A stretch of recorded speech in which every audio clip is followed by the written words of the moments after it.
Yo, yo, yo, yo. What up, guys? It's your boy T Dub was blazing in sports. Guys, we are live. We're back in the morning having a cup of coffee. Come on in, chill with your boy T Dub for about 10 to 15 minutes. Sip up some coffee and let's talk.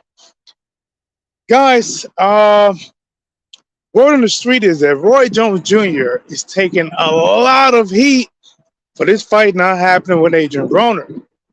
And it's not so much what he did to Adrien Broner, it's what he had done, quote unquote, or somewhat put out a jawbreak hit on Michael Williams. Guys, let's come on in, man. I ain't got that much time. I'm sneaking away from my desk, taking a break to give you guys this boxing work, for heaven's sake. Let's go ahead and get it. Guys, Adrien Broner, somebody who I wanted to see come back, somebody who I didn't want to see go, to be honest. I want to see this guy in the ring. He talk a good talk. He's very witty with his words, quick comebacks. And he was coming back, right? Black Prime, BLK Prime, paying him 3 fights, $10 million. He was scheduled to go down, a showdown in so many rounds on February the 25th. First person with Ivan Redkach. Guys, you saw my what is it? My short. You saw the short. I put it together. If you ain't, go back and check out my short. He was scheduled to fight Ivan Redkach. Well, it looks like Ivan Redkach has some promotional ties of something he put his name to, ink to pad, to where they was preventing the fight from happening. Then he gets Hank Lundy. Hank Lundy was already scheduled to fight before February 25th, hopped out that fight, then skip my Lou into this fight with Adrien Broner. Looks like that about to go down. Then all of a sudden, he catches suspension. Now he's out. Like 3 swings and misses. And now he has this young gun, right? Michael Williams Jr. has 1 loss, young gun, 20 or 21, 22 wins. I don't know a lot about him.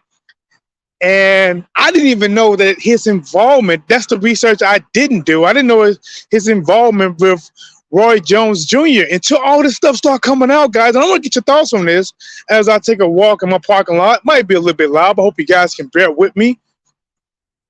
So Michael Williams Jr. takes this fight short notice with Adrien Broner. Fights back on. Nobody knows how it's going to do, but I was going to watch it. I was going to call this fight. I just wanted to see AB back, dust off the cobwebs. He done got himself in shape. When he did that press conference, man, Adrien Broner was looking like your boy T-Dub. Like he just could not say no to Twinkies, snacks, or any buffet within the 10-mile radius. But he got in shape, man. You know, the abs came back. He doing the ab roller. He got back in shape. And taking on Michael Williams. And then out of nowhere, I put out the short that he got his jaw broke, cracked.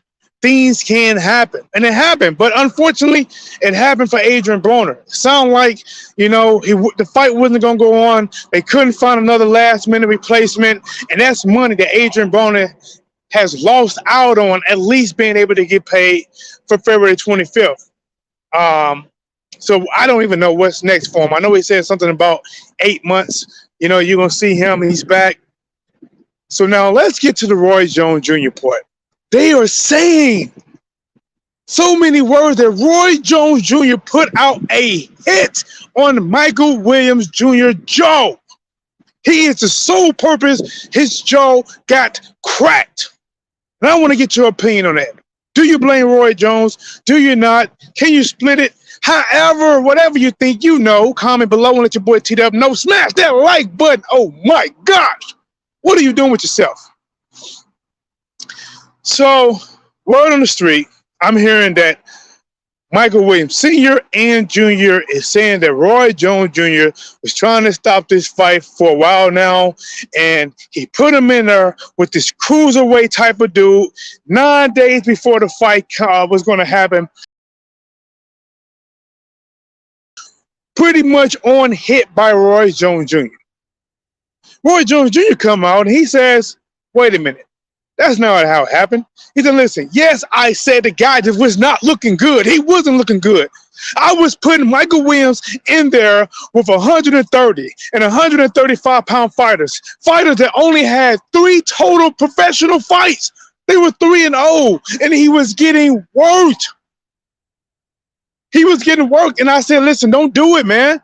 He said, I advised him not to do it at 140 pounds. And what happened? He got cracked there. And now he's going up to 147. He wasn't looking good in sparring. So I said, listen, man, you guys are going to stop me. He said, listen, you got to show me something, Michael. He said, I'm going to have you spar on this day. And, if you look good, let's know whatever. If not, you might need to pull out this fight. Well, unfortunately, for Michael Williams, who was going, I guess, to do at least 4 rounds, and I guess it's supposed to be tough, got to be tough, got to be tough all-out rounds if somebody getting their jaw broke, you know what I'm saying? And he got his jaw broke. And from what I'm hearing from Roy, it wasn't a cruiserweight. It was somebody that's probably was in the lightweight era, somewhere in that area. So, he gets his jaw cracked. Roy Jones Jr. is taking a lot of blame.